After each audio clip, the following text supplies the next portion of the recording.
استفاده عاقلانه زمین امکان می‌دهد که در برابر تامین بازار استعمالی با محصولات کشاورزی، خوجگیداران و زمینداران از حساب کشت و پرورش زراعت کشاورزی و باغداری منفعت بیشتر اقتصادی به دست آورند. ساکنان جماعت دهاتی حیدر عثمانوفی ناحیه باباجان غفورov که شغل اساسیشان پرورش سبزیجات بروقتی است، با درک این مهمیت زمین‌های نزد حولیه‌شان را عاقلانه و ثمرناک استفاده می‌نمایند.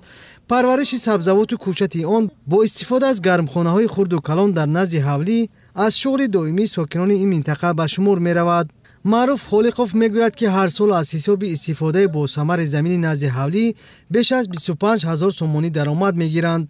عین زمان این عائله کوچت بودرینگ را آماده می‌کند و روزهای نزدیک در گرمخانه نزد حولی خود می‌شینانند و قسم دیگرش را به فروش می‌گذارند. بنا به اطلاع مسئولین جماعت دهاتی حیدر عثمانوف، در عموم زمین‌های نزد حولی در این جماعت 303 گکتار را تشکیل می‌دهد. نتیجه کارهای ترغیباتی بود که امروز زمین را مردم همچون منبع درآمد الهوگی می‌دانند و با مهنت حلال و دلگرمی از زمین‌های نزد حولی حاصل دلخواه به دست می‌آورند.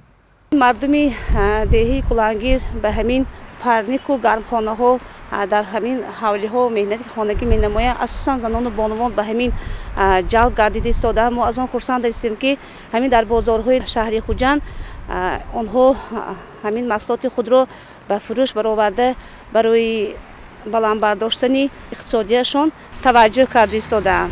اما سال در همه 88 کوچه‌های جماعت که ما هر یک حولی‌ها را آگاه می‌نماییم که باید همین زمین‌های نزد حولیگی را درست استفاده برند. پوشیده نیست که دهقانان و زمینداران ناحیه باباجان غفورov در سمت کشت و پرورش زراعت کشاورزی، باغ و تاکزار و در عموم ساحه کشاورزی تجربه بای دارند و هر سال در این ناحیه نشانده‌های استحصالی افزون می‌گردد. در سمت استفاده زمین‌های نزد حولی، ساکنان جماعت دهاتی حیدر عثمانوف و دیگر جماعت‌های ناحیه نمونه دانسته می‌شوند. این درخت نهالان همیشه سبز و آرایشی و میوه‌دهنده در زمین نزد حولی ساکنی جماعت دهاتی حیدر عثمانوفی ناحیه باباجان غفورov پرورش کرده می شود. ساکنان جماعت دهاتی حیدر عثمانوف هر وجب زمین را عاقلانه و ثمرناک استفاده نموده از این حساب درآمد خوب به دست می آورند. کریمجان یولداشف ساکن دیگر جماعت دهاتی حیدر عثمانوف در زمین نزد حولی خود پرورش نهال درختان آرایشی سویافکان و میوه‌دهنده را به راه مانده.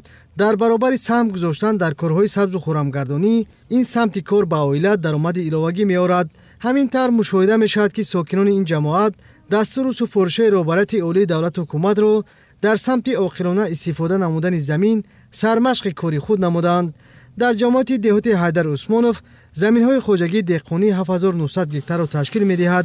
با فرا رسیدن فصل دلاویز بهار، خوجگیداران به کارهای کشاورزی مشغولند. در گرمخانه‌ها کوچت زراعت، شودگار زمین با استفاده از تکنیک‌های خرد شودگار کننده با مرام جریان دارد.